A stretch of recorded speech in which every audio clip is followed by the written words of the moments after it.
God is urgently reaching for you right now. God is not whispering. Heaven is sounding the alarm over your life. Chosen one, this message is not entertainment. It is not background noise. This is a divine briefing about your name, your story, and your future. God is crying to reach you. A major arrest is coming, and it is directly connected to your destiny. You did not click on this by accident. You were summoned. Heaven has been pushing this word in front of your eyes because you have reached a turning point that cannot be ignored any longer. You know it in your spirit. Something in you has been restless, pacing inside your chest. You have walked through betrayal, accusation, and quiet humiliation. You have been the one who was misunderstood, misjudged, and talked about in rooms you were never invited into. You have been the one who held back your words while others twisted your story. Yet through it all, God watched, God listened, God recorded. For a season, it felt like God was silent, like the sky was made of stone and your prayers bounced back at you. But what you called silence was actually investigation.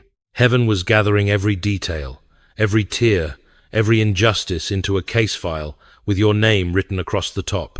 Tonight, that file is being opened. Chosen one, you need to understand how serious this moment is. A major arrest is coming. In nature, it may look like a person finally facing the consequences of what they have done. In the spirit, it is much bigger than one name on a headline. It is a sign that God himself is stepping into your timeline to confront what has been oppressing you. This arrest is not about your punishment. It is about your vindication. The lies that were used to hold you back are about to be handcuffed. The accusations that tried to chain your identity are about to be escorted out of your future.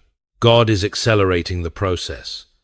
What should have taken years will begin to move in days.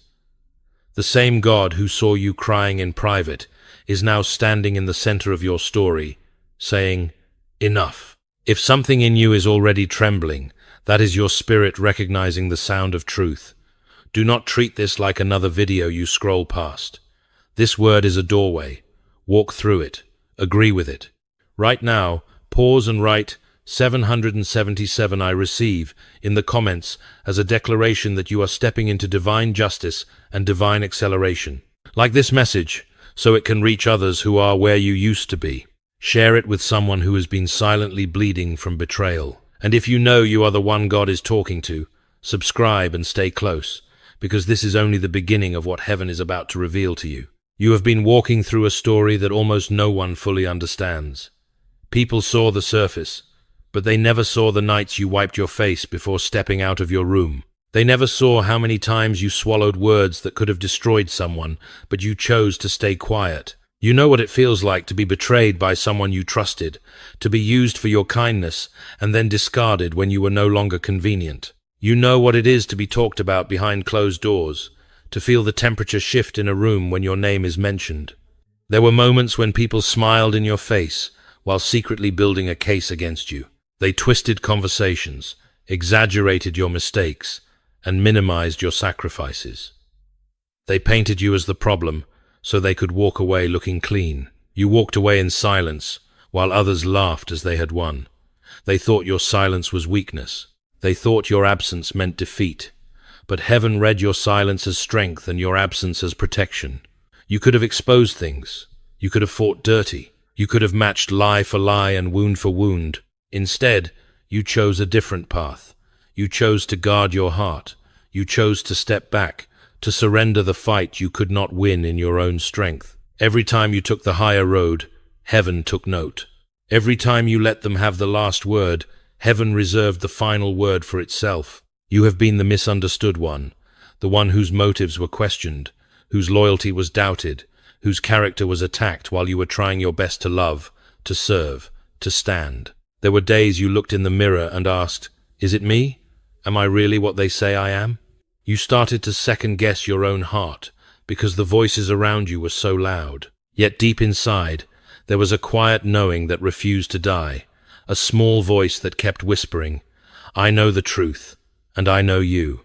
That voice was God's. In Scripture, Joseph lived this same pattern. His brothers betrayed him, lied about him, sold him, and then erased him from the family story. Years later, when God raised him up, he could say to them, "You meant evil against me, but God meant it for good." Your life has carried that same pattern. People meant to damage you, to bury your name, to close doors in your face. They meant to profit off your pain, to build their image on top of your silence. But God has been quietly shaping your suffering into a setup. What wounded you was never going to be the last word over you. This is why the coming justice is not random or excessive. It is proportionate to the weight of what you endured. You are not the one being punished. You are the one being lifted, cleared, and restored. The very rooms where your name was weaponized will one day have to confront the truth about who you really are. The very mouths that labeled you will have to revisit their own words. Heaven has not forgotten a single detail. Every tear, every injustice, every moment you stayed quiet instead of exploding has become part of a larger story God is authoring. And now that you have seen how deep the wound goes, you are ready to see how deep God's justice goes. Chosen one, your past is not being erased. It is being reinterpreted under heaven's light. The next part of this message will show you why God seemed so silent while all of this was happening, and what that silence has really been doing behind the scenes of your life. You have asked those questions in the dark that you would never dare to say out loud. God, where were you when they lied about me? Where were you when they laughed, when they shut the door in my face, when I went home and broke down alone? There were nights when heaven felt like concrete, when your prayers felt like they hit the ceiling and fell back into your lap. You watched people move on as if nothing had happened. They went to parties, posted pictures, got promotions, while you sat with the ruins of what they did to you. You wondered, if God really saw, why didn't he step in? Why didn't he defend me in that moment? That ache in your chest, that silence from above, almost convinced you that maybe you were forgotten. Maybe your pain did not matter after all. But heaven's silence is not absence. Silence is often the sound of a case being built. While you were trying to survive, God was gathering. While you were wiping your tears, God was counting them. While you were replaying their words in your head, God was recording them in his book. What you called a delay was actually documentation. Every late-night breakdown, every time you chose not to fight back, every time you walked away instead of exploding, became evidence in a higher court than any room they used to judge you. You saw nothing moving on the outside, but behind the scenes, files with your name on them were being filled, sealed, and prepared for a day you are now approaching. Even great minds of faith have wrestled with this mystery. C.S. Lewis, a brilliant writer and thinker, did not speak about pain from a distance. He bled through it. In The Problem of Pain, and later, in A Grief Observed, he poured out the raw confusion of feeling God close and then suddenly far away. He once described pain as a kind of megaphone, a way God shouts into a world that has gone deaf. That does not mean God delights in your suffering. It means that in the very places you thought God was the quietest, something important was happening. Just like Lewis, you have walked through seasons where it felt like heaven had turned its face. But what if that silence was the space where God was watching who you chose to become? When you were tempted to become bitter, you chose to bend but not break. When you wanted to expose everyone, you chose to stay in alignment with your own conscience. That did not go unnoticed. Heaven watched not only what they did to you, but how you responded to what they did. The investigation was not just about their cruelty, it was also about your integrity. That is why this moment carries so much weight. A case has been built not only against the injustice, but in favor of your character. When the prophet Amos cried, "Let justice roll down like waters," he was speaking of a justice that does not drip, it floods. For a flood to come, waters must be gathering somewhere unseen. In the same way, the justice you have been praying for has been accumulating in a hidden place. Now the pressure is reaching a breaking point. This is where you stand now. Heaven is not scrambling or reacting. Heaven is executing what has already been carefully prepared. The file with your name on it is not empty. It is thick with pages of moments you thought no one saw. Every time you forgave in secret, every time you broke but did not turn your back on God, every time you whispered, "Help me hold on," those prayers became ink on those pages. What you perceived as God doing nothing was God letting the story run long enough that no one would be able to deny the truth when it surfaced. The longer they thought they were getting away with it, the clearer the pattern became. The more they repeated the same behavior, the stronger the evidence against them grew. Now the seal is cracking. You can feel it. That strange tension in the atmosphere around your life, that sense that something is about to give way, is not your imagination. It is the sound of a spiritual file being opened and read aloud. You are not standing under a closed heaven. You are standing in a courtroom where the verdict is about to be announced. You need to know this before the next part unfolds. God was never ignoring you. God was building a record so complete, so precise, that when justice moves, it will not be questioned. And in that record, you are not listed as the guilty party. You are listed as the one who endured. You are listed as the one who stayed. You are listed as the one who did not let darkness rewrite who you are. Chosen one, the investigation is over. The evidence has been weighed. In the next moment of this message, you will understand why a major arrest is being written into the script of your destiny, and why heaven could not stay silent any longer.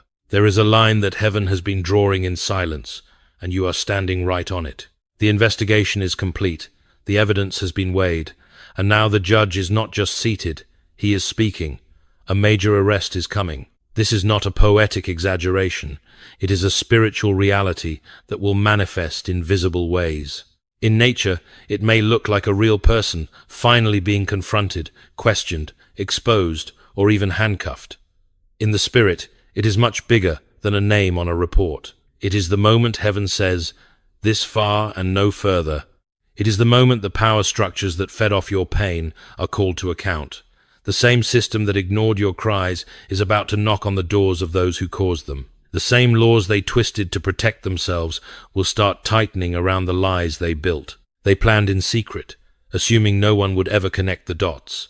But heaven has been connecting those dots one by one, and now the pattern is undeniable. This arrest is not your downfall, it is your vindication. God is not moving to prove you wrong, but to prove that you were telling the truth all along. They laughed when you walked away. They joked about how easy it was to erase you from the room, from the story, from the narrative they controlled. They thought your exit was the end of your influence. What they did not see was that your exit was the beginning of God's entrance.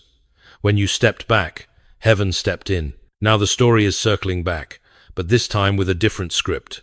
The laughter that once echoed behind your back has turned into a silence filled with dread, because somewhere deep down, they can feel it too. The knock is getting closer. Their hearts are restless. Their peace is thin. The floor they paced on with arrogance has become a stage they will stand on with shaking legs. They thought power would protect them, that connections, titles, money, or influence could shield them from consequence. But there is a court higher than any human system, and that court has already ruled. This is not a call for you to seek revenge. This is not a license to gloat, to spread gossip, or to weaponize what is coming. God does not need your rage to complete his justice. God is not asking you to chase headlines, only to recognize the signs when they appear.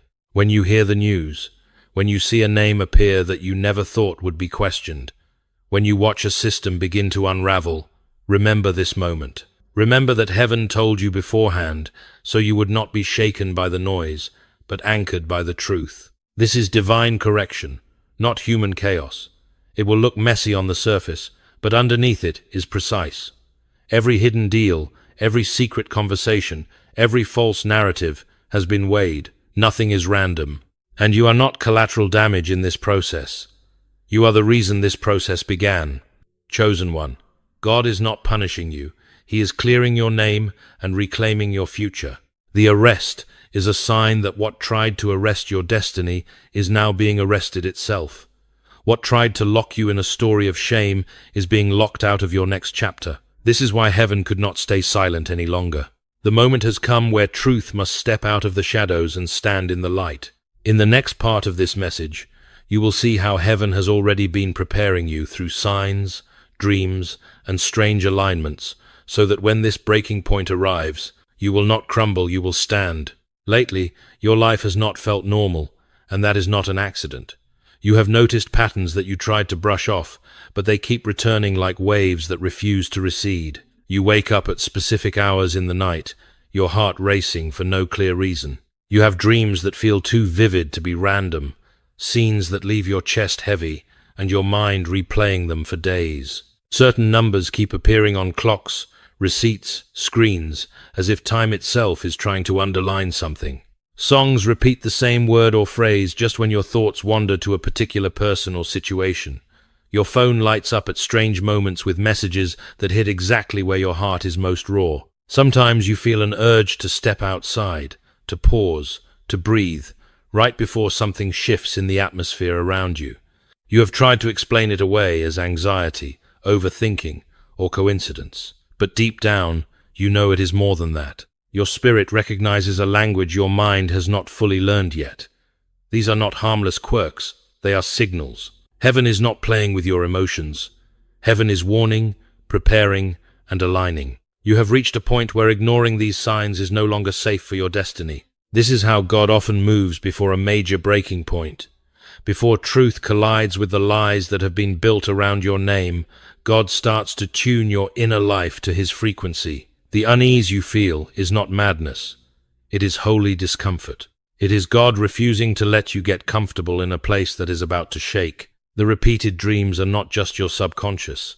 They are previews, spiritual trailers of what is coming, so that when reality catches up, you are not blindsided. The numbers, the timings, the random encounters are timestamps on a divine countdown. Every chill that runs through your body when a certain topic is mentioned, every moment when the room feels heavier for no logical reason, is heaven highlighting, circling, underlining what matters. This is serious. You are not just emotionally sensitive, you are being spiritually alerted. When a building is about to be demolished, sirens sound, and people are cleared from the area. In the same way, these signs have been God's sirens, pulling you away from people, places, and patterns that cannot go with you into what is next. Do not dismiss what your spirit has been trying to tell you. Do not call crazy what heaven calls clarity. Chosen one, the seriousness of this moment is reflected in the intensity of these signals. They have been increasing because the moment of impact is getting closer. The countdown has not been theoretical. It has been real, and it is almost at zero. In the next part of this message, you will see what happens when that countdown ends, when justice that has been gathering in silence finally breaks into the open, and the reversal you have felt coming in your bones begins to unfold in front of your eyes. When a countdown hits zero, something has to break, and heaven has decided it will not be you. What is about to crack is the structure that was built against you. This is the hour of divine reversal. The very direction your story has been pulled in is about to flip. The hands that pointed at you with confidence will begin to shake. The mouths that mocked you so easily will stumble over your name. The rooms that once agreed you were the problem will have to face the fact that they were protecting the real problem. This is not a small private correction. This is a public unveiling. The ground that absorbed your tears is about to host your honor. The places where you were ignored, dismissed, and quietly pushed aside will be the very places that hear your name spoken with respect. People who once turned their backs will turn their heads. They will re-watch old conversations in their minds and realize you were telling the truth the entire time.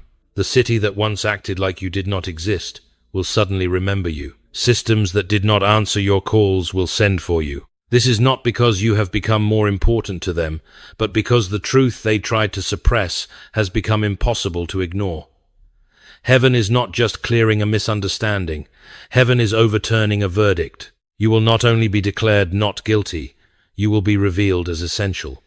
The story they wrote about you behind your back is about to be torn up in front of their eyes. What was whispered in secret will be shouted in public, not to shame you, but to set you free. The same evidence they thought would bury you has been refiled as evidence against the lies. This is why the seriousness of this moment cannot be overstated. Lives, reputations, and legacies are tied to the truth that is about to surface. The arrest that is coming is not a dramatic plot twist. It is the logical conclusion of everything heaven has been documenting. It will shock those who believed the mask, but it will not shock your spirit, because your spirit has been hearing the footsteps of justice for a long time. When the news breaks, it will feel surreal. You may see a headline, a message, or a phone call, and for a moment, your mind will go blank. Breathe. This is what reversal feels like. This is what it looks like when the weight that has been pressing on your chest starts to lift. You are not watching random chaos. You are watching God enforce a verdict that has already been written. Chosen one, you are not just being vindicated, you are being repositioned. The humiliation you endured is becoming fertilizer for the honor that is coming. The story is not circling back to where it was. It is turning in a new direction where truth stands beside you, not behind you. In the next part of this message, you will see why your attitude in this moment matters so much, and how your response to this reversal will determine how high God can safely lift you in the season that is now opening over your life. The way you respond in this hour is not a small detail. It is a test of whether your heart can carry what God is about to place in your hands. Justice is coming, but if you let bitterness sit on the throne of your heart, you will sabotage the very blessing you have been praying for. When the news breaks, when a name is exposed, when a system starts to collapse, everything in your flesh will want to celebrate their fall the way they celebrated your pain. You will feel the rush of, finally, the temptation to send screenshots, to say, "See, I told you," to replay every moment where they mocked you and try to make them feel what you felt. But heaven did not fight for you so you could become a mirror of the people who hurt you. God did not gather evidence, overturn verdicts, and orchestrate divine reversal just so your heart could be ruled by revenge. This is serious. Your reaction is not just an emotional outburst, it is spiritual data. It reveals whether you are ready to steward honor without becoming arrogant, whether you can hold vindication without becoming cruel. Jesus spoke of those who are pure in heart, seeing God. Purity in this moment does not mean pretending you are not hurt. It means refusing to let your wound define your character. You can acknowledge the pain without letting it poison your response. When you hear the knock of justice on their door, heaven is watching your posture as closely as it watched their actions. You do not have to defend yourself anymore. Truth is doing that for you now. Your role is to stay clean, to stay low, to stay aligned. When the message comes, when the headline appears, pause, breathe in and out. Say, "Thank you, God, for seeing me," and let that be louder than, "Look at what happened to them." Do not run to every person who doubted you, demanding apologies. Do not weaponize the story to build your own empire of pride. Let God be the one who deals with their hearts, just as He has been gently dealing with yours. This is the difference between human revenge and divine correction. Revenge wants to destroy, divine correction wants to expose, realign, and warn. Heaven is correcting what was crooked, not handing you a sword to swing at will. If you choose mercy where you were never given mercy, you prove that the suffering did not deform you, it refined you. If you choose silence over gossip, you show that you trust God more than you trust public opinion. This is deadly serious for your destiny, because the level of authority God is about to release over your life requires a heart that will not use it to crush others. You are being watched, not by people, but by heaven. Let your calm be your victory. Let your humility be your loudest sermon. Let your peace preach louder than any caption you could ever post. In the next part of this message, you will see how, once your heart is anchored like this, doors that were welded shut can finally swing open without destroying you, and how restoration, acceleration, and promotion begin to unfold when God can trust the one He has just publicly vindicated. When heaven can trust your heart in the middle of justice, something shifts in the atmosphere around your life. The same story that once seemed frozen in delay suddenly begins to accelerate. Doors that would not budge start to open almost without effort. Conversations that were always later turn into now. People who never had time for you suddenly remember your name. This is not a random favor. This is restoration in motion. God is not only clearing your record, but He is also restoring what was stolen and multiplying what was delayed. Time you thought was wasted is gathered up and poured back into your future in new forms. Unexpected opportunities, strategic connections, fresh strength, and clarity you have never had before. You will see things align so precisely that others will call it luck, coincidence, or timing, but you will know better. You will know this is what it looks like when God Himself begins to redeem the years the locusts of betrayal, lies, and injustice tried to devour. Where you once pushed and nothing moved, you will now touch and watch doors swing open. Where you once had to explain yourself and defend your worth, you will now be invited, requested, or even pursued. This is serious because these open doors are not just about your comfort, they are about your calling. You are stepping out of survival and into assignment. You are not going back to who you were before the pain. That version of you no longer exists. The restoration God is bringing is not a rewind, it is a rebuilding. He is not returning you to the same level, the same circle, the same fragile arrangements that broke the first time. He is lifting you into places that match who you have become in the fire. There will be days that feel almost unreal. The email that arrives at the exact moment you are about to give up. The invitation that fits perfectly with the buried dream you thought had expired. The resources that show up right when you finally dared to start again. It will feel like stepping into a story you once only imagined in your prayers. You will not have to manipulate or force. What is yours will find you because the blockages that kept it away are being removed one by one. This is why the weight of this season is so great. These are not just blessings. They are responsibilities wrapped in favor. The same heaven that brought justice over your past is now investing in your future. Do not call it too good to be true when it arrives. Call it what it is, the justice of God expressed as restoration. Chosen one, you are not chasing miracles anymore. You are beginning to live inside one. Every new door, every divine connection, every sudden opportunity is a sign that God is not just fixing what broke. He is promoting you into purpose. In the next part of this message, you will see why your identity must catch up with what heaven is doing, and how embracing who you truly are in God will keep you from shrinking back when the fullness of this restoration finally stands in front of you. You cannot step into this kind of restoration with a small, broken picture of who you are. If you see yourself only as the victim of what happened, you will keep apologizing for existing even while heaven is trying to seat you in places of influence.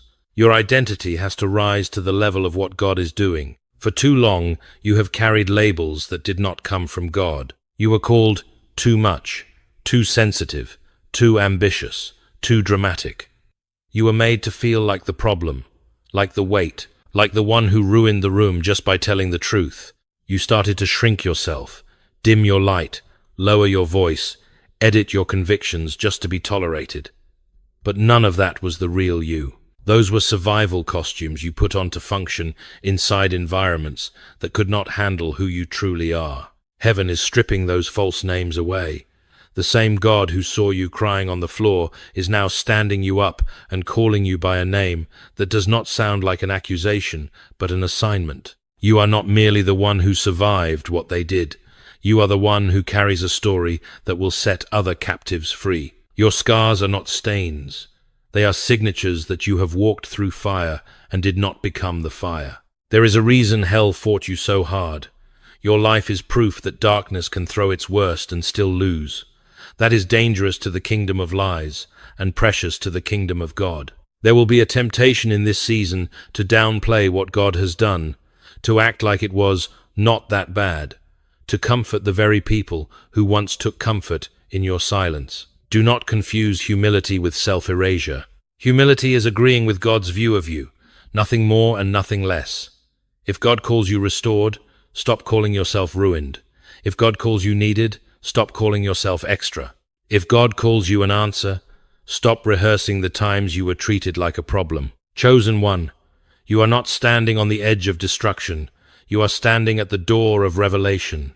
God is revealing you to you. You are seeing, maybe for the first time, the strength it took to not become bitter, the courage it took to walk away, the faith it took to keep praying when everything in you wanted to shut down. This is not ego, this is clarity. David did not defeat Goliath by pretending he was still